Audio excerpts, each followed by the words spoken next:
Salam Wali Sidojong.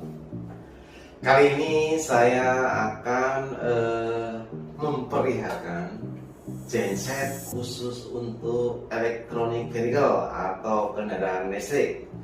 Biasanya dipakai untuk roda 3 atau roda 4 seperti rekan-rekan. Kalau untuk roda 2 bisa, tapi ya modif sendiri gitu rekan-rekan. Bentuknya cukup simple. Beratnya cuma 20 kilo rekan-rekan. 20 kilo gitu rekan-rekan. Nah, ini adalah genset dari merek Longma. Dia terkenal kuat, kemudian kontrolnya tuh all in one. Artinya begini, pada saat baterai itu lowbat, dia akan nyala sendiri, dan pada saat baterai sudah mencapai titik maksimal, itu dia akan mati sendiri. Dan dia sudah memiliki spesifikasi rekan-rekan. Jadi dibikin bukan untuk auto, tapi khusus untuk baterai lithium, begitu rekan-rekan. Lithium 72 volt khusus ini rekan-rekan. Kemudian dia sudah silent, artinya tidak berisik gitu rekan-rekan. Dan dia anti thermal rekan-rekan. Dan kemudian yang canggih lagi, dia auto throttle. Throttle itu gas rekan-rekan. Bisa gas tarik di tangan, bisa gas stepper. Jadi artinya begini, pada saat gas kita naikkan, weng gitu, maka ini juga ikut naik rekan-rekan. Keuntungannya apa? Untuk menstabilkan arus masuk ke dalam baterai sekaligus untuk menggerakkan dinamo itu sendiri. Begitu artinya rekan-rekan. Jadi sudah lumayan, teknologinya sudah cukup berkembang. Nah, dia putarannya 3300 rpm atau lebih, tergantung dari settingan kita gitu rekan-rekan.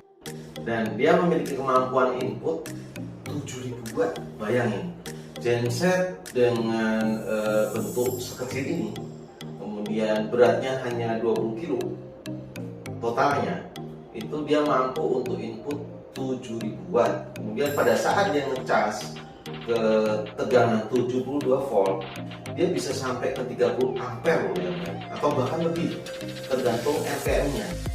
Jadi standarnya pada saat RPM naik, maka dia ampere akan ikut naik. Tapi dalam buku panduannya disebutkan bahwa dia mampu untuk standarnya itu inputnya 72 volt 30 ampere kan, tergantung RPM yang kita bisa setting memakai throttle kita atau gas injekan kita. Makin kita tekan atau makin kita putar, makin gueng, nah ampernya akan semakin tinggi kan. Dan itu sudah dipilih rekan-rekan antara throttle itu sendiri dan antara tenaga yang dikeluarkan dia. Jadi untuk turun atau naik itu sudah kita buffering tersendiri dengan sistem disebut mereka sebagai controller all in one gitu rekan.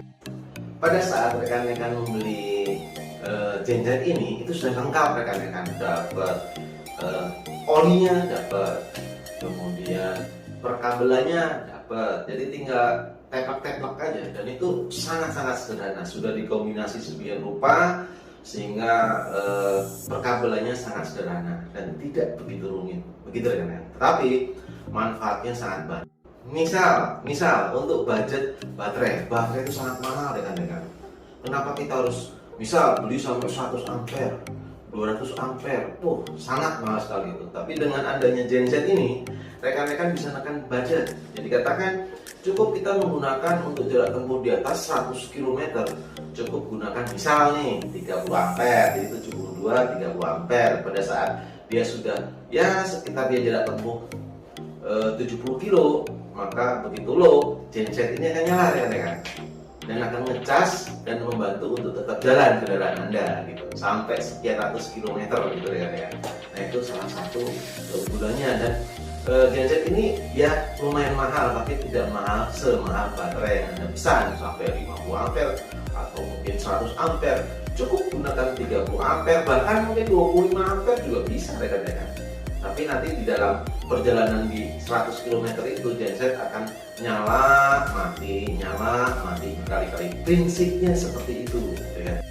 Nah, sekarang akan saya terangkan satu per satu rekan-rekan.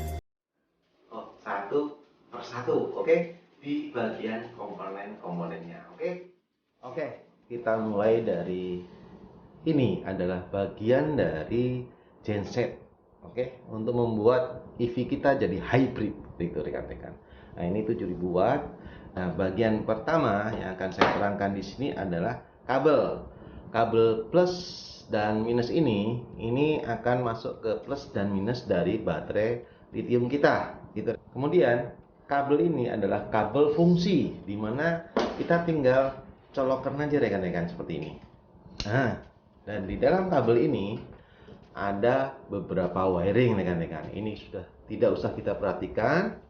Dan ini nempel ke plusnya dari baterai lithium, dan ini nempel di bagian gas atau step gas yang tengah yang berwarna hijau. Ini dikonekkan aja rekan-rekan. Cuman seperti itu perkabelannya. Jadi cuman dua aja rekan-rekan. Dan di dalam paket ini dapat juga knalpot di sini.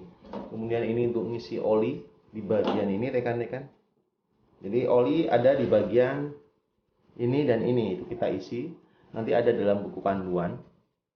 Dan oli juga kita dapatkan di sini, ini oli. Nah, ini adalah otaknya. Ini adalah pengaturnya, sehingga dia bisa posisi baterai low, dia bisa hidup sendiri, posisi baterai high, dia bisa mati sendiri rekan-rekan.